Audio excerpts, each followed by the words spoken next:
Hey everyone, welcome to GTA Online Hot Takes, the show where we look at your hottest takes and then find out if I agree or disagree.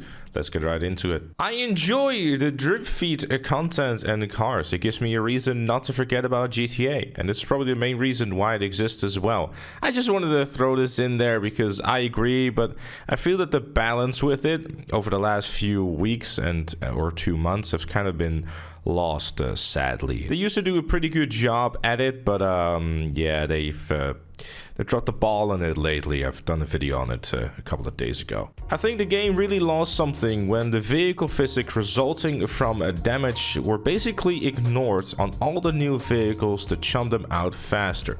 Driving a damaged old vehicles is such a different experience. It really took a step backwards with progress.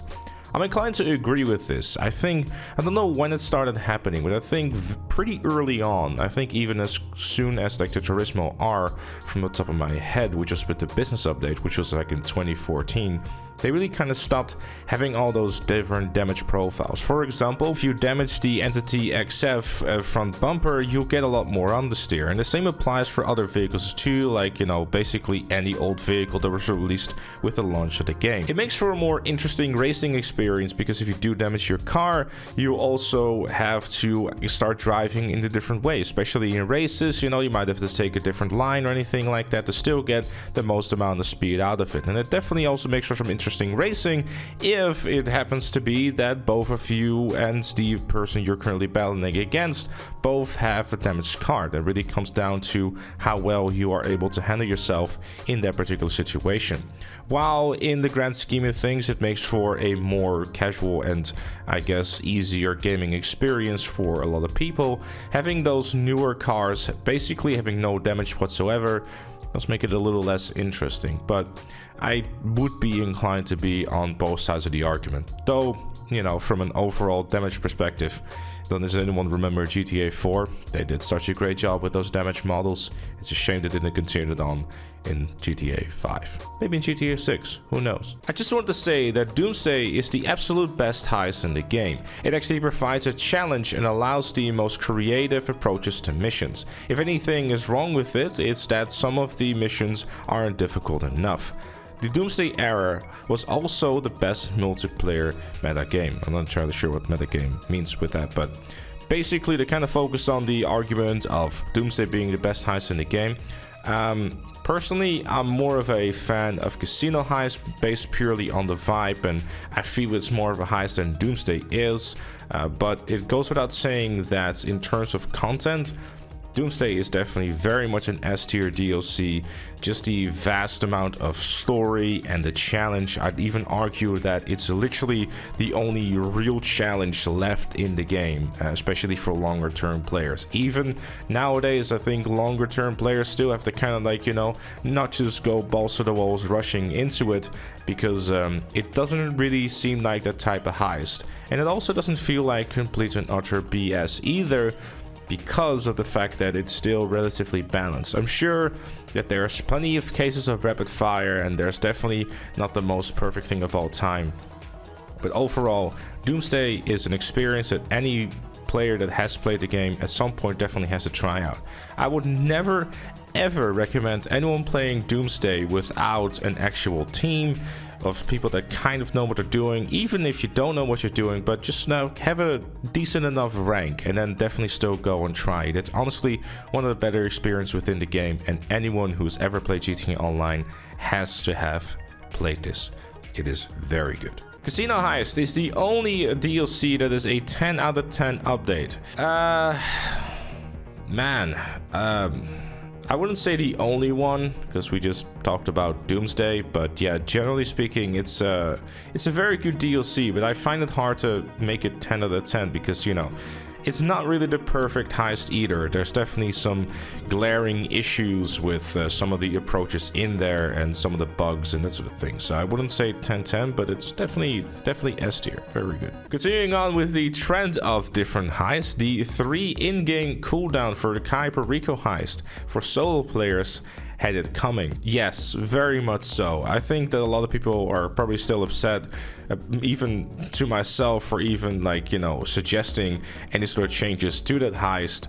But yeah, it was gonna happen at some point. You were making way too much money as a solo player. It was either nerf Cayo Perico in some kind of way, even though it wasn't really that much of a nerf, especially for those who just kind of do a heist here and there and not you know, 25 in a day, that type of nerf that it was. I think for the general public, the nerf really didn't do all that much, unless you're someone who was like a hardcore, you know, Cayo Perico all day every day type of person, then yeah, fair enough. But in a general scheme of things, I don't think it did a whole lot, to be honest. And well, you know, making more than $1 million in 45 minutes and then you could just do it again 10 minutes later, that was gonna get nerfed, let's be real here. The Oppressor Mark 1 is the most balanced vehicle in the game. It takes time to get good with air control, has decent but not overpowered missiles, and can easily kill people on the ground, and they can kill people on this pretty easily too. That obviously mean that, you know, on the Oppressor you can easily get killed.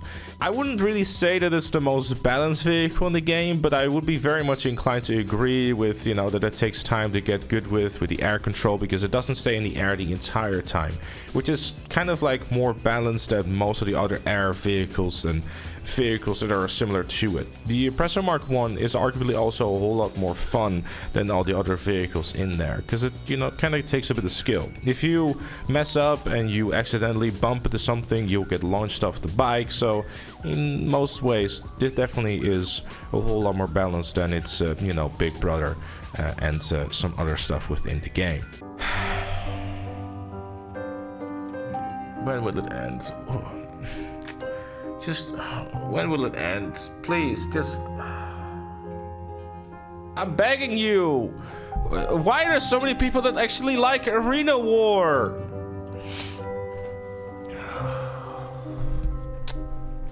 Fine, I'll read it. Arena War is one of the more creative and exciting game modes, and if they hadn't overpriced the shit out of cars, underpaid the players in those game modes, and added normal unarmored version of the ZR380, wide body or not, it would have had the potential to be one of the best updates. Oh, also had a better Arena War RP system. Maybe like Tuner's Red. No, here's the thing. Okay, so I think a take like this, there's a few things that are inherently wrong with it.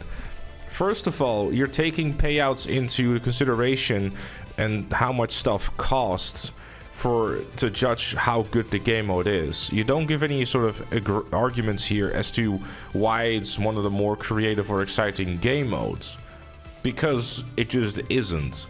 Like, the problem with Arena War is, funny enough, a thing we talked about earlier, the damage models of the newer DLC cars. If they were to have done with the Arena War cars to give them a damage profile like you had with the launch cars of the game, or give them a unique damage profile where stuff would actually break off and it would actually be a genuine deconstruction derby and your car would genuinely be affected by damage and there would genuinely be an actual risk of going into an area rather than, oh no, I have a little less health on my car, it would have been better. But generally speaking, Arena War is bland and just a pool of wasted potential that could have been so much better, and has nothing to do with how overpriced the cars are and stuff like that. Sure, the entry price is very high, but if you can see what you can do with the cars, you know, there are definitely some of the more creative and interesting vehicles within the game. But from a game mode perspective, I will fight until the bitter end. Arena War, no. But that was it for this Hot Takes episode. If you enjoyed it, make sure to leave it a like, subscribe for more, and if you really like what you see on the channel, become a member, like Chloe, KFC Chicken, Not Fatigue, and GTA Plus. Thank you again for watching, and I'll see you all later.